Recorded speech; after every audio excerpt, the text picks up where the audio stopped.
Hi everyone, it's great to see you again.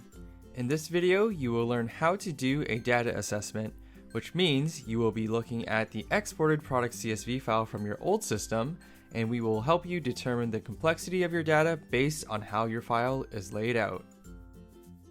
Essentially, this is determined by the way that your product options are exported and how they appear on your CSV file. Product options is a general term we'll use in this video to describe the choices and variations your products may have, such as size and color.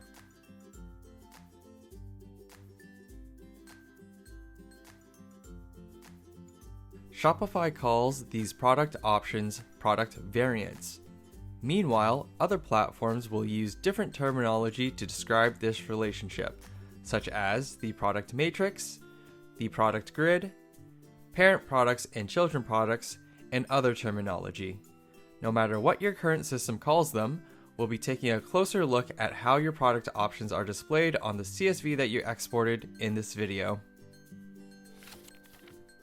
The Migration Hub has two categorizations for the product data complexity: simple and standard.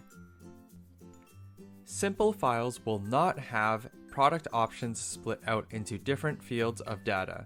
This means every line in your file is an individual product listing without any additional options indicated on the same line.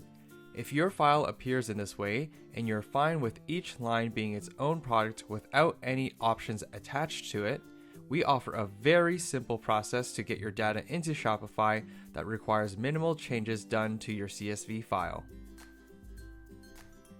Meanwhile, standard data files will show some formatting that ties multiple rows of data together.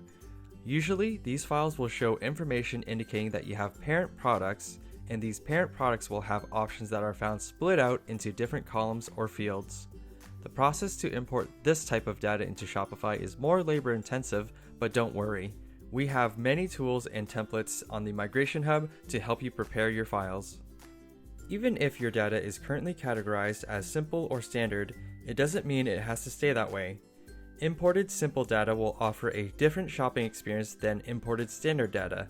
Having options attached to the products will change how the items are displayed. Because of this, we will also be taking a look at how these two groups are displayed differently on Shopify. It is suggested that you watch this entire video until the end.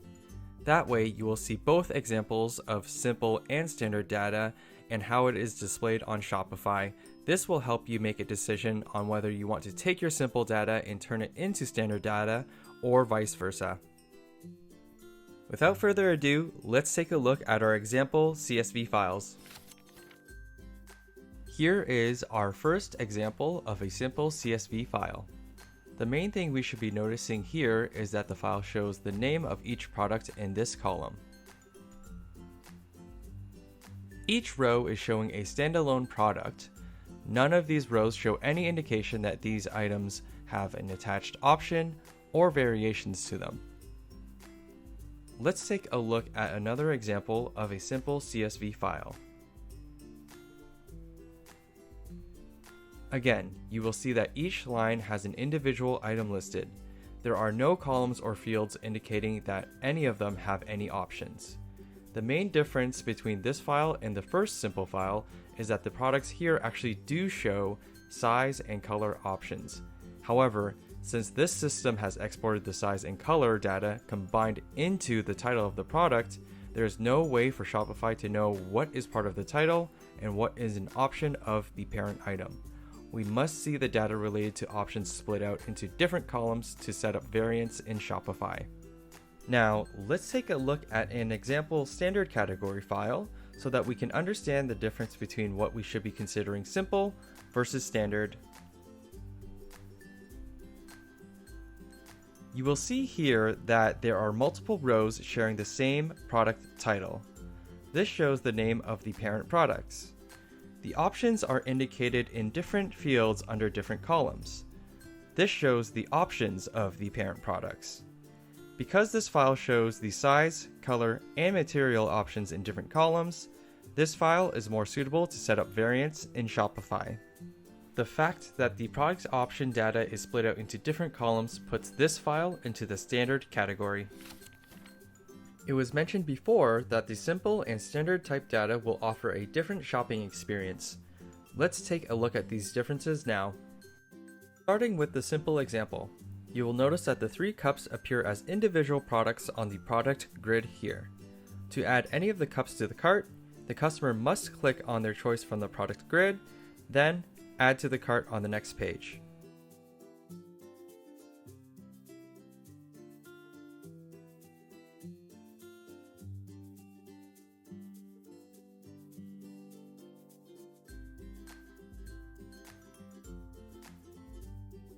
When looking at the standard example, you will see a single product listing on the grid for the cup. When we click on the cup product, the next page will present the options for this cup in a drop-down. The user will choose an option, then add to the cart.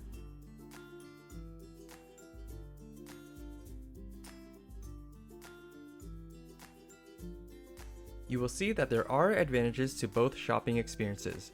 If we take a look at the cups as an example, this merchant would need to decide whether they would like to present all color options as individual products on the product grid using the simple version, or if they would like to use the standard option instead, allowing the customer to click the parent product first, then be presented with the color options on the next page.